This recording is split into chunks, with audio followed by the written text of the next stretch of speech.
Beyond Big Pharma, Pam Killeen is a health and wellness coach, co-author of The Great Bird Flu Hoax, and host of the Circadian Reboot with Pam Killeen podcast. PamKilleen.com is the website. Pam, welcome back. How are you? I'm great, Richard. It's nice to be here to pull back the curtain one more time. All right, so let's talk about, some call it the detox industry, whether it's, I don't know, putting cucumbers into your water or some sort of colonic irrigation. I mean, the store shelves now and the TV ads just filled with ads about, detoxing your body. But now we're getting a bit of this, I don't know, kind of a brushback or a blowback rather from the mainstream media, and let's call them, I don't know, TV doctors, complaining about the detox industry and saying it's just a big scam. Your body doesn't need to detox. You've got you don't need to take anything to detox. You've got a liver that does that for you, or kidneys, or your skin. Set us straight here. What's going on? Detoxification, first of all. What does that mean? Well, it can mean a variety of different things. The body could be holding on to toxins at a cellular level, for example, and it can be really difficult moving those toxins out of the cell. What this article on the CBC suggests is that we can deal with these toxins on our own. Like, they're not staying in our bodies, they're passing through us. And that's just not the case. You can get tested to see if you have lead poisoning. You can get tested to see if you have mercury toxicity. You can get tested to see if you have pesticides stuck in your body. And we know the connection between pesticides, even things like herbicides like glyphosate, and the increased risk of cancer. So for mainstream media and these TV doctors to suggest that you're not going to get anywhere detoxing because these toxins take care of themselves, it's ludicrous. It just takes the eye off the target. And even if you want to look at Big Pharma here, they have their own detoxification protocols. They use EDTA, chelation therapy, when people have heavy metal poisoning. The military uses it. So they know that toxins can get stuck in the body. I don't know why the CBC would say otherwise. The evidence just is so incredibly clear.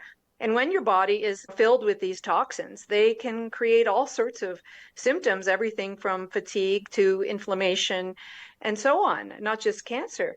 So we have to deal with these toxins. Yes, we should hopefully try to reduce our exposure to these toxins, and we can do that maybe perhaps by buying organic food or using fewer chemicals on beauty products that we might use on our skin, because we absorb them that way as well. There's all sorts of ways you can try to reduce your exposure to these toxins, but to say that they go right through us is just not true at all.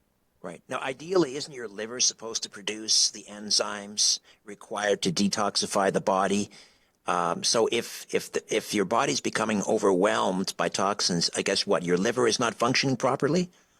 Yes, things get sluggish, and a lot of people don't know about the role of the bile, and bile can get really, really thick. And the bile is actually supposed to escort out a lot of these toxins. We don't just excrete them through, for example, our urine. But what happens is as we get exposed to too many xenoestrogens, too many toxins in general, too much copper, things like that, the bile can get really, really thick like toothpaste, and it's supposed to be thin.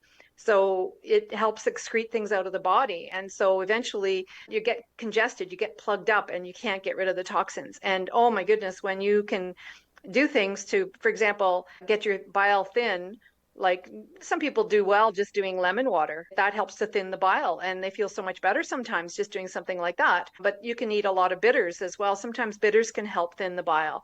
So you have to pay really close attention to the bile, and I think a lot of people don't understand the role of the bile. I know doctors I talk to simply don't seem to understand the role of the bile. And it's one of the biggest detoxification pathways in the body. And it does depend on a healthy liver. You're right, Richard. But would it be fair to say, though, that there are a lot of, I don't know, sort of scams out there when everything is detox this? I mean, go to a yoga retreat and detoxify your body. Here, soak in these bath salts, have a coffee enema, all of these things. I mean, can you help us separate, what is an actual valid detox, like a 7-day detox diet? Some people call that intermittent fasting, or I don't know. Well, is there No, good detox, bad? Yeah, there's a lot of like colon cleanses on the market that would contain things like psyllium and bentonite. And if you do something like that, you have to do it really carefully because unfortunately, some of these agents can actually get stuck inside of your intestines. So I do have a word of caution about doing some detoxification systems, but there are some real gentle things you can do that would help potentially get your digestion going, getting your bile going. Even things like Epsom salt baths are really, really good for detoxification. And it's something very simple and very gentle that you can do. It helps support the liver if you do things like Epsom salt baths. It does other things as well, but there's some pretty straightforward things. I mentioned even lemon water is sometimes really, really beneficial for digestion. And of course, where do we eliminate a lot of our toxins? Through our digestive system. And bitters, herbal bitters like dandelion, potentially things like that, that can help get your digestion going as well. So there's a lot of things that are relatively safe, but I do agree with you, Richard. There are some things that you have to be a little bit leery of, so you do have to do your research. Right. I mean, as you say, there's a lot of things out there in the market, tinctures and different teas, detox tea. I mean, how does the consumer sort of separate the wheat from the chaff when it comes to the detox products available? Well, I think the secret is always, do you feel better? Whatever it is that you're doing, do you feel better? And is it a sustainable thing that you're feeling better? Often you feel worse before you get better, and that can be a gauge as well. If you're feeling worse during a detox and then you come out of it feeling better than before you went into the detox, that's a sign that you probably did something that where you dumped a lot of toxins. But if you're feeling lousy and you're constantly staying lousy, then you need to look under another stone, because if you're doing something beneficial, you should start feeling better for it. So it's no wonder that a lot of people gravitate away from doing detox, because they can be barking up the wrong tree. They may need to do a lot more than just do a detox in order to get well. And a lot of what we've talked about in the past, Richard, is better sleep quality. And during the night when you're asleep, that's when your body's detoxing. And if you're not having a good high quality sleep, then you're not going to clear your toxins. So there's a lot more to detox than meets the eye. There's a lot more to detox than these detox teas or these detox cleanses, kidney cleanses, liver cleanses, colon cleanses. There's a lot more to it than that. But I think we do need to embrace it and learn about it as an individual. We have to do that because it is part of a healing program. We can't ignore the fact that we have so many toxins out in the environment, and we can hold on to them. This doctor at the CBC is absolutely wrong. We can hold on to these toxins, and we must do something to try and clear them out of our systems. And so it really depends on your exposure. What have you been exposed to? Where do you work? Perhaps you work at a factory where you're exposed to a lot of different types of heavy metals, for example. Personally, as a health coach, I do a lot of heavy metal detox with people. And when you start moving these toxins, these heavy metals out of the body, it feels absolutely horrendous. But once you clear them out, you feel a lot better.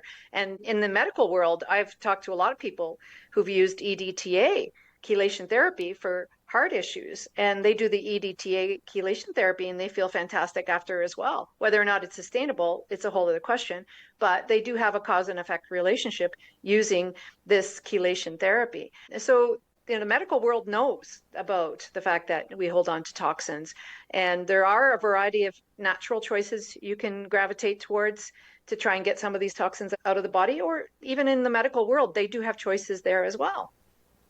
Pam Killeen, health and wellness coach, co-author of The Great Bird Flu Hoax, and host of the Circadian Reboot with Pam Killeen podcast.